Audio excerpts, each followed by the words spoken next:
पैदा होते हैं, फिर जैसे तैसे बड़े होते हैं, पढ़ते हैं, ज्यादातर पढ़ाई पूरी भी नहीं कर पाते और नौकरी के लिए अपना घर द्वार छोड़कर शहर की ओर निकल पड़ते हैं। कोई मजदूर बन जाते हैं तो कोई दूसरों के लिए काम करने लगते हैं। जब तक जीते हैं बस संघर्ष करते रहते हैं। लेकिन अभागों की किस्मत तो देखिए, जीते जी जो तकलीफ मिली वो तो मिली, मरने के बाद भी ना इज्जत मिली और ना अंतिम संस्कार।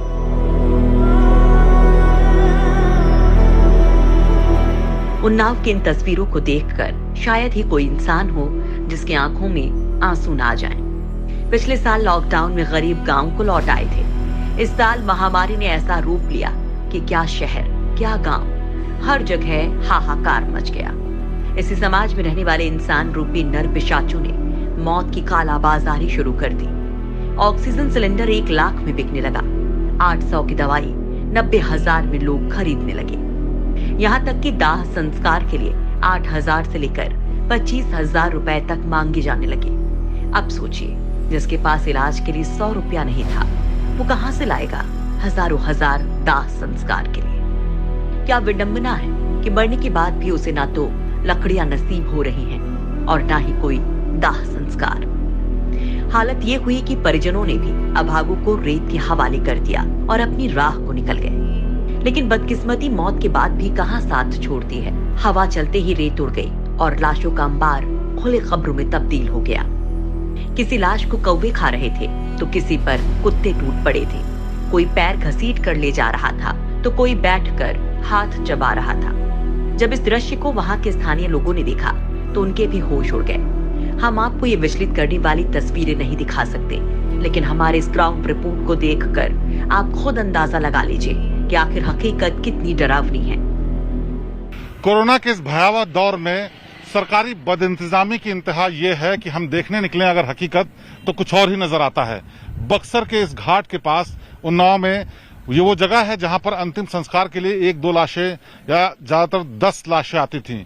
लेकिन जब मौतों का सिलसिला बढ़ना शुरू हुआ तो इंसानों की संवेदनाएं और रीति रिवाज सब ताक पर रख दिए गए। नतीजा ये कि जो घाट जहां पर लाशों को जलाने का काम होता था हिंदू रीति रिवाज के अंतर्गत, यहां पर लाशों को फिट जमीन के भीतर गाड़ करके लोग चले गए। मजबूरी ये कि प्रशासन ने कोई मदद नहीं की और गरीबी ऐसी कि दाह संस्कार के लिए लकड़ियां जुटाने तक का पैसा नहीं।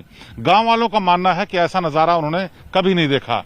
कुछ दिन बाद जब चील कौओं और जानवरों ने लाशों को घसीटना शुरू किया तो प्रशासन की नींद तो खुली, लेकिन व्यवस्था फिर भी वैसी की वैसी ही। अभी भी आप देख सकते हैं यहाँ पर जो लाशें हैं दर्जनों की संख्या में जलाई जा रही हैं और इसके ठीक पीछे जो जगह दिख रही है वहां पर लाशों को ऐसे ही लोग दबा कर चले गए क्योंकि कोई इंतजाम नहीं था।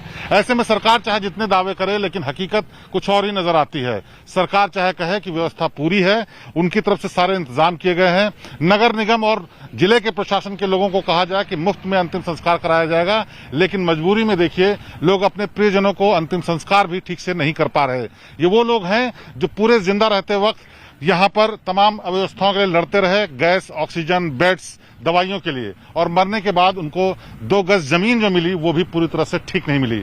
ऐसे में आप अंदाजा लगा सकते हैं कि कोरोना के इस संक्रमण काल ने न सिर्फ इंसानी संवेदनाओं को झकझोरा है बल्कि बदइंतजामी को भी इतने खराब तरीके से उजागर किया है कि हमेशा बदनुमा दाग की तरह ही याद किया जाएगा।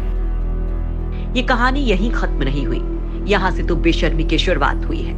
एक तरफ मानव शरीर को कुत्ते नोचकर खा रहे हैं तो वहीं प्रशासन, सरकार और राजनीतिक पार्टियां सड़ी गली लाशों को लेकर भी सियासी रोटी सेकने में लग गई हैं। और इन अभागे गरीबों को ना जीते जी इलाज नसीब हुआ और ना ही मरने के बाद आ गया मिट्टी।